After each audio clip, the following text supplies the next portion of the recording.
Twitter n'est plus une plateforme de microblogging, mais un mass média social. Depuis quelques jours, Twitter appartient à Elon Musk et ses co-investisseurs pour près de 50%, rappelons-le. Grâce à ce rachat et les rumeurs tout au long de l'année, je ne passe plus pour un imbécile dans les classes où j'enseigne quand je les fais travailler sur Twitter. Au-delà de ce constat rassurant, et sans ajouter du bruit au bruit des toutologues, je me suis posé la question de savoir ce que nous disait tout ce battage médiatique et social médiatique, pourrait-on dire, sur la plateforme de microblogging qui, justement, n'en est plus une.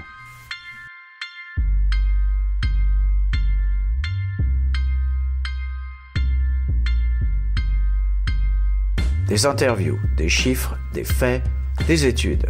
Pas de blabla, ce sont les podcasts de Visionary Marketing disponibles sur toutes les bonnes chaînes de balado-diffusion. Bonjour et bienvenue sur les podcasts de Visionary Marketing. Le sujet du jour, Twitter, ce mass média social qui nous en dit tant sur nous-mêmes.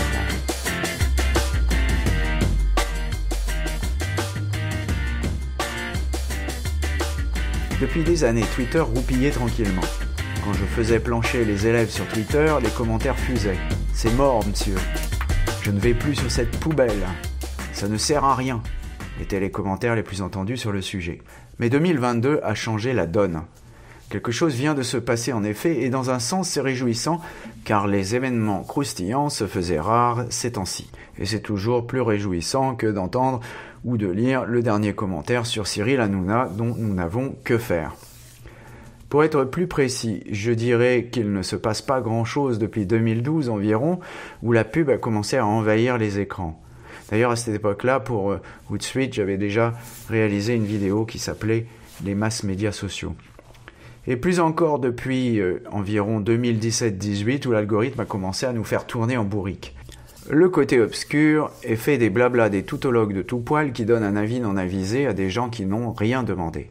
Twitter va mourir. Twitter va renaître. Twitter ne sera plus comme avant. Et maintenant, Twitter va faire faillite. Je ne vais pas en rajouter, c'est inutile. J'utilise la plateforme depuis près de 16 ans, mais cela ne me donne pas de licence pour prédire l'avenir d'une société encore cotée, donc valorisée différemment, dont les destinées dépassent ses commentateurs. Au contraire, je vais plutôt prendre un peu de recul et me poser la question de savoir ce que ce bruit sur les médias, et les médias sociaux en particulier, nous dit de Twitter. D'abord, on observe des attentes de la part des utilisateurs, justifiées ou non, novices ou non, peu importe. Cela va du bouton « Edit » pour modifier ces messages, à la possibilité de dire tout et n'importe quoi de manière libre et lutter contre ce qu'ils appellent la censure. Par exemple, dans RCP, un journal en ligne à la droite du Parti républicain, et encore, c'est un euphémisme. Ce qui ne va pas sans la contrepartie des personnes qui, au contraire, pensent qu'il faut sélectionner, modérer, segmenter. Sans prendre parti, ni même entrer dans ce débat, qui a quitté la sphère technique et factuelle, cela veut bien dire que Twitter n'est plus une plateforme comme les autres. C'est devenu, qu'on le veuille ou non, un reflet de l'espace public avec ses conflits d'intérêts et de vision. On n'évoque pas la censure, ni la modération avec autant de véhémence pour un espace privé. Ces débats se sont en effet énormément politisés sur fond de midterm elections à risque pour les démocraties en Europe et dans le monde. La plateforme est devenue un pivot pour le débat public. A contrario, elle est aussi beaucoup plus toxique et délicate à gérer pour les entreprises et en particulier dans le B2B. La saga Twitter et Elon Musk en particulier suscite également une fascination incroyable. Le milliardaire américain, même s'il est sud-africain, représente en effet tout ce qu'on aime et qu'on déteste dans ce grand pays. La puissance et la gloire et la vulgarité. La réussite, l'humour et l'arrogance. L'épisode du lavabo était assez emblématique. Et à l'opposé, la brutalité. Elon Musk, c'est un peu le bon, la brute et le truand en un seul personnage, une sorte de caricature à la Tintin en Amérique. Ça fait le buzz car c'est clivant. Et plus c'est gros, plus ça passe. All the world's a stage and all the men and women merely players, a écrit le grand homme. Il y a de quoi s'amuser en fait de voir dépenser 44 milliards de dollars pour ensuite virer la quasi-totalité de l'équipe et enfin annoncer sa possible faillite. À noter cependant que Musk n'a pas investi 44 milliards seul et que 20 milliards ont été apportés par Larry Ellison, Morgan Stanley et Bank of America. Bref, Tout cela fait le buzz, ce qui n'est pas nouveau pour le cow-boy sud-africain, et ravit le vulgum pecus en mal d'émotion dans un monde pas très intéressant. D'un côté, tout cela est anecdotique, Twitter ou Facebook peuvent disparaître, et je l'ai annoncé dès 2009. Certains ont trouvé ça bizarre, mais la question se pose aujourd'hui. De l'autre, cela montre que Twitter est incroyablement puissant, comme l'a fait remarquer Musk lui-même. J'adore, je le cite, « quand les gens se plaignent de Twitter, sur Twitter, lol », a-t-il tweeté. À moins que ce ne soit pas lui, mais son équipe de CM, comme l'ont conjecturé des utilisateurs français, là encore, on ne sait pas, mais il y a eu des précédents avec Barack Obama, par exemple. Ce qu'il adviendra de Twitter, nul ne le sait. Une société encore cotée avec des investisseurs puissants qui va devenir une société non cotée, donc opaque, avec des investisseurs toujours aussi puissants, peut nous réserver de belles surprises. Ou de mauvaises, alors qu'une crise de la tech se profile, là aussi, il faut être prudent.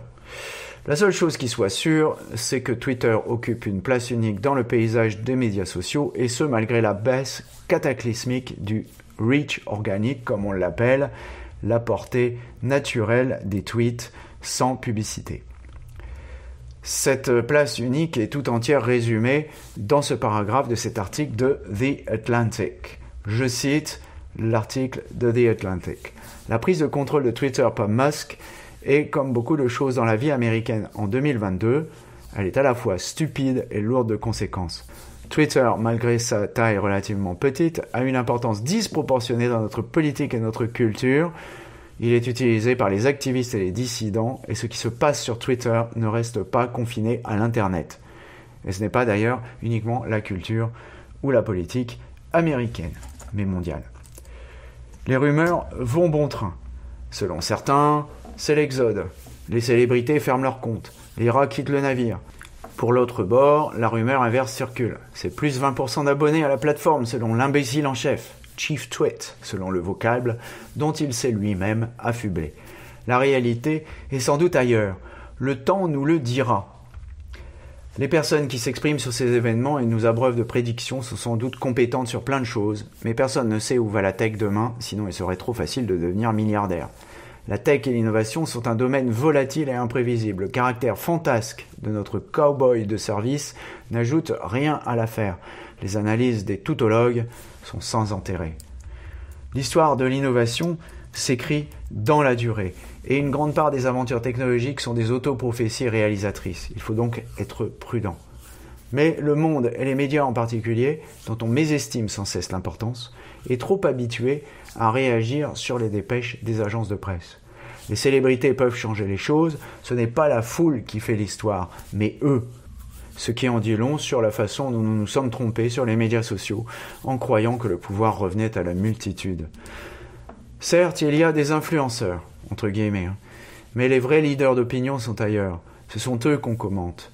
Ce sont leurs propos qu'on dissecte.